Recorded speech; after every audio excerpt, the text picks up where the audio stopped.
जय शिवराय मित्रांनो, आज आपण एक वेगळ्या विषयाची माहिती घेणार आहोत आणि त्या विषयाचं नाव आहे हक्क सोडपत्र।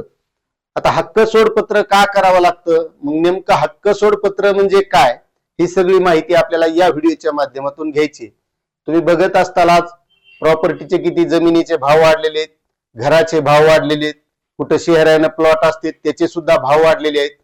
आणि मग यामध्ये हे हक्क सोड प्रमाणपत्र का करावं लागतं?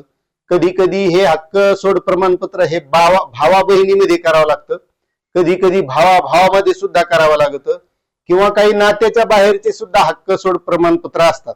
आता यामध्ये पहिला प्रकार आहे नातेसंबंधातला, म्हणजे भावा बहिणीतलं जे काही हक्क सोड पत्र असतं ते करावं लागतं।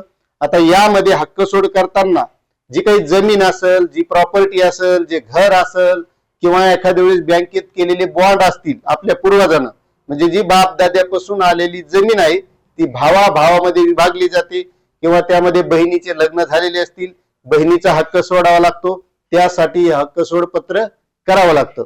आणि दुसरा प्रकार असा आहे की बरेचसे पार्टनर असतात, दोघांमध्ये जमीन खरेदी करत असतात, जमिनीचे व्यवहार करत असतात, आणि मग त्यामधील एखाद्याला ती जर जमीन ठेवायची असेल आणि दुसऱ्याला त्या जमिनीचा हक्क सोडायचा असेल, म्हणजे ते दोघं सहमालक असतील, जसे एखाद्या कुटुंबातले भाऊ बहिणी त्या प्रॉपर्टीचे मालक असतात, तसे नात्यासंबंधी बाहेर व्यवहार करणारे सुद्धा त्या जमिनीचे मालक असतात, त्यांना सुद्धा अशा प्रकारचं हक्क सोडपत्र जर करायचं असेल तर त्यामध्ये असे दोन प्रकार आहेत, एक नातेसंबंधातील आणि एक नात्याच्या बाहेरील।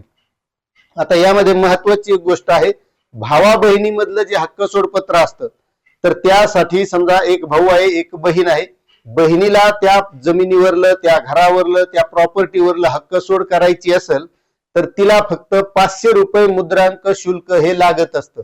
आणि त्यासाठी कागदपत्र फक्त आधार कार्ड आणि पॅन कार्ड, 7/12 त्या जमिनीचा फेरफार, आणि जेवढी काही प्रॉपर्टी असेल ती, मग घर असेल, जमीन असेल, किंवा बँकेत बॉन्ड असतील, कुठं प्लॉट असतील, तर त्या सगळ्या जमिनीचं वर्णन त्यामध्ये करावं लागतं, आणि अशा वेळेस ते हक्क सोडपत्र करता येतं।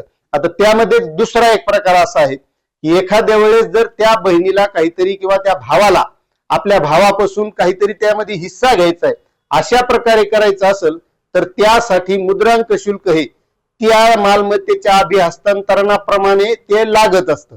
आणि जर काहीच हिस्सा घ्यायचा नसेल तर अगदी सोप्या प्रक्रियेने फक्त ते 500 रुपयाच्या मुद्रांक शुल्कामध्ये होत असते।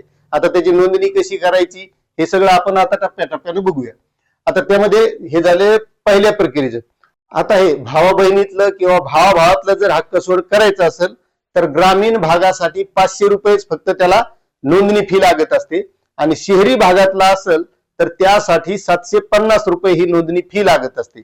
आता दुसरा हक्क सोड म्हणजे जे मित्र असतात किंवा लांबच्या नात्यातील असतात, त्या दोघांमध्ये प्रॉपर्टी असेल तर त्यांना हक्क सोड पत्र जर करायचं असेल तर त्यांची जी काही प्रॉपर्टी असेल, मग ते घर असेल, जमीन असेल, त्या जमिनीच्या किंवा त्या घराच्या बाजार मूल्याच्या, किंवा जो काही लाभधारक आहे ज्याला हक्क सोड करायचा आहे त्यानं जे काही मोबदला घेतलेला आहे त्या मोबदल्याच्या 1% रक्कम ही नोंदणी फी साठी लागत असते।